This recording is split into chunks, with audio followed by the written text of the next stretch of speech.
بھٹو مرحوم کا ناقد بھی ہوں اور مخالف بھی ہوں، سب کو یہ بات پتہ ہے، اور میں ضیاء الحق مرحوم کا بھی اتنا ہی بڑا مخالف ہوں، اور سب کو معلوم ہے کہ ہم نے ضیاء الحق کی بیعت نہیں کی تھی، لیکن یہ اس لیے کہنا پڑا۔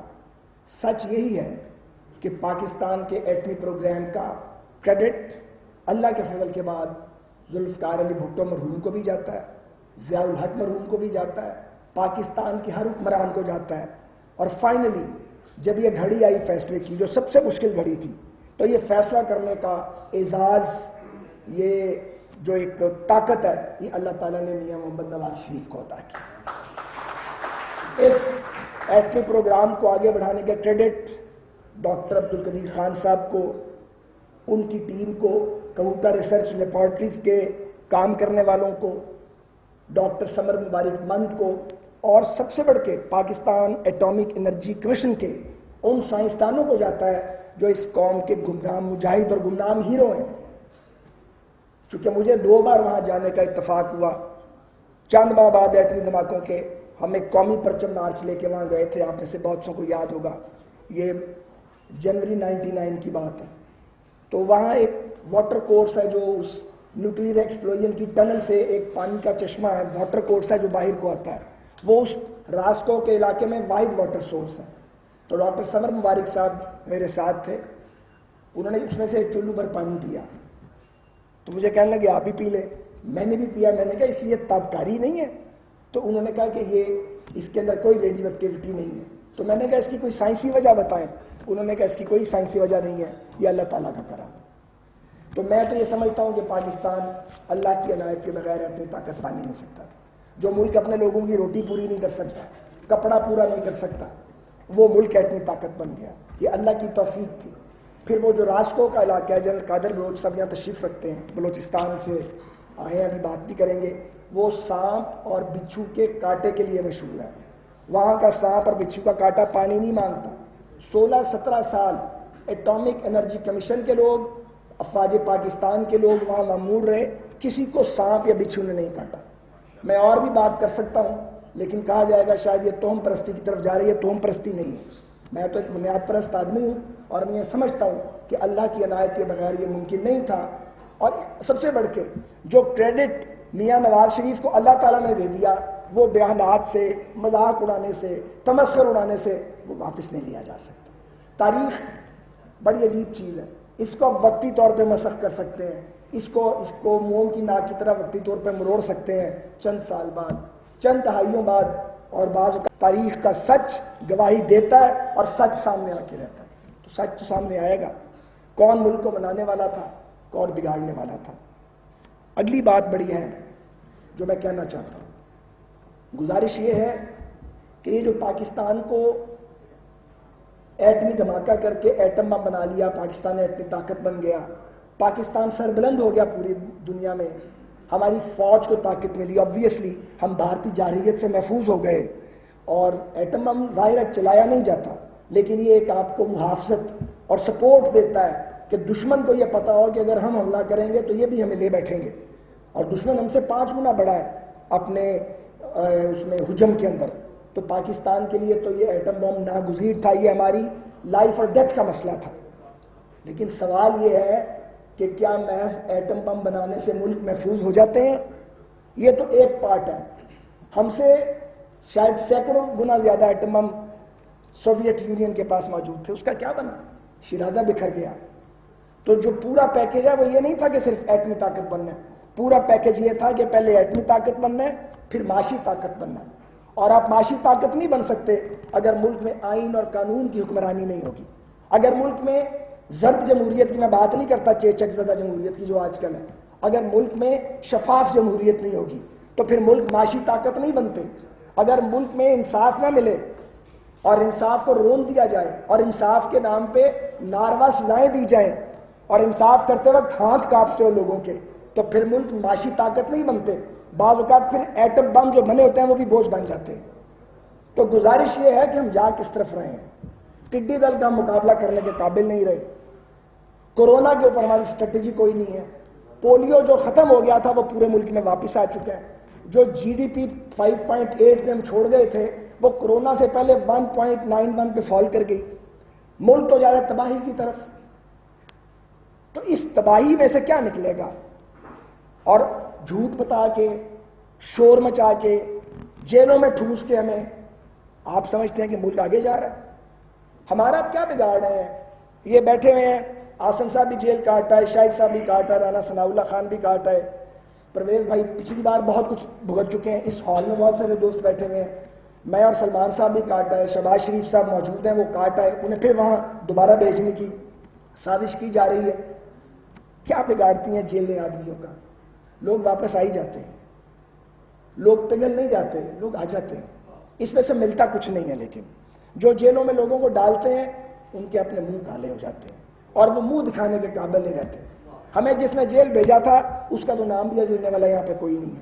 کبھی وہ اپنی کوٹ کے اندر بیٹھ کے وہ للکارے مارتے تھے، دھمکیاں دیتے تھے، میری بھی انہوں نے بڑی بےزتی کرنے کی کوشش کی تھی. خیر اللہ نے مجھے ہمت دی، میں نے ان کو موقع پہ جواب بھی دے دیا تھا جتنا دینا چاہیے تھا.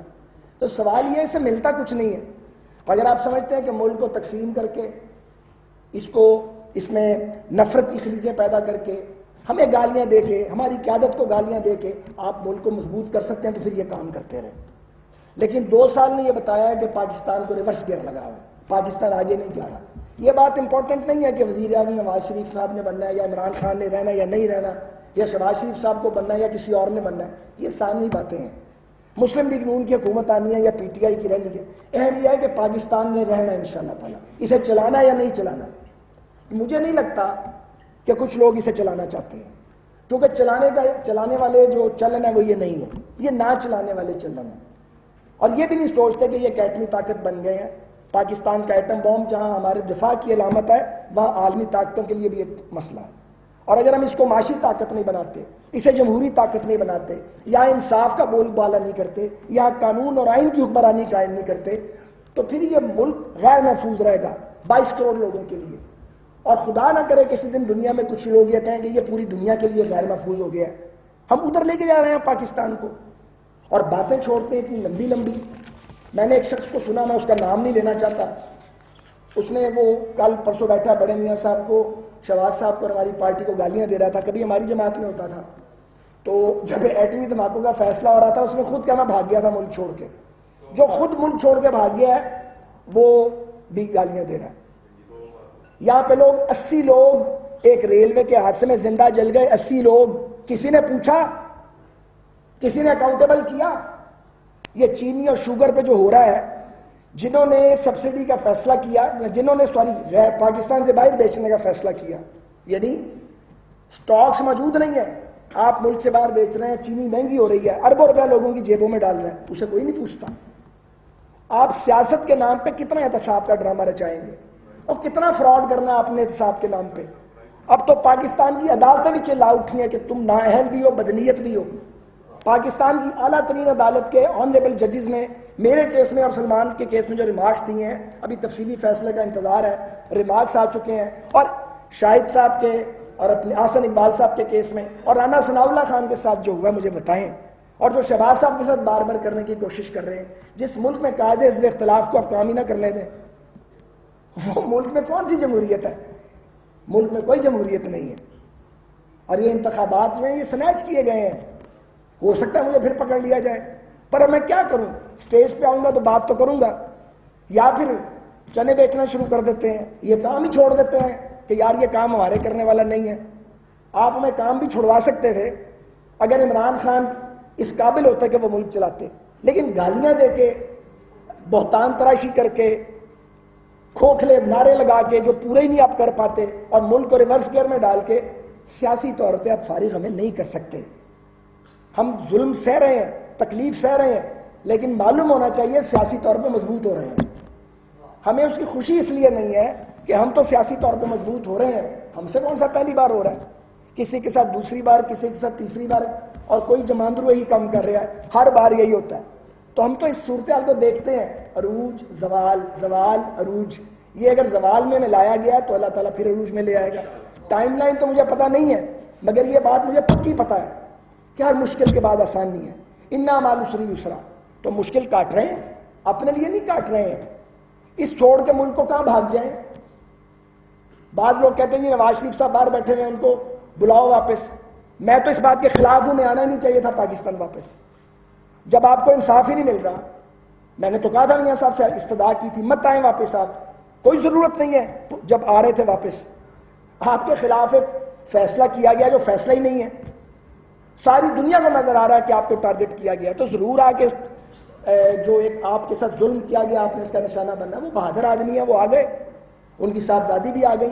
میں وہ بھی کہتا تھا ان کو بھی اب واپس لے کے نہ آئیں ابھی، کیونکہ قیادتیں ملک سے باہر بیٹھتی ہیں، جلا وطنیاں ہوتی ہیں، اور بیٹھ کے باہر سے تحریکوں کی قیادتیں کرتی ہیں کہ دنیا کی تاریخ اٹھا لیں، ایسا ہی ہوا ہے۔ بہرحال وہ وقت گزر گیا ہے، وقت یہ بھی گزر جائے گا۔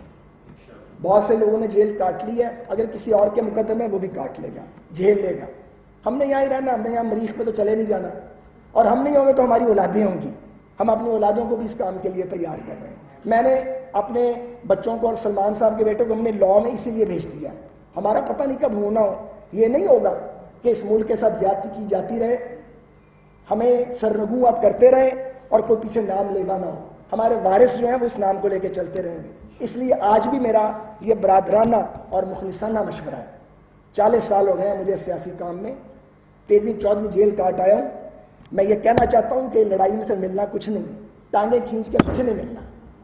اس ملک میں اگر چلنا ہے تو آئین کے نام پہ چلنا ہے، جمہوریت کے نام پہ چلنا ہے، انصاف کے نام پہ چلنا ہے، تو پھر پاکستان کو انصاف دینا پڑے گا، پھر پاکستان میں قانون اور آئین کی بالادستی قائم کرنی پڑے گی۔ اور میں یہ ضرور کہوں گا آخر میں کہ ہم نے عدلیہ کی آزادی کے لیے جب مارچ کیا تھا تو مقصد یہ نہیں تھا کہ چودھری افتخار محمد صاحب کو بحال کرایا جائے، ہمارے بڑے محترم ہیں وہ، ہمارا مقصد چند 10 15 20 آنریبل ججز کی بحالی نہیں تھا۔ ہم میں سے تو کوئی کسی کو جانتا ہی نہیں تھا، میاں نواز شریف صاحب تو کسی کو بھی نہیں ان میں سے جانتے تھے۔ ہم نے وہ مارچ اس لیے کیا تھا کہ پاکستان کو ایک آزاد، خود مختار اور غیر جانبدار عدلیہ ملے، کیونکہ جمہوریت کا تحفظ انہوں نے کرنا، آئین کا تحفظ بھی انہوں نے کرنا، ہم اکیلے یہ کام نہیں کر سکتے۔ بہت مہربانی۔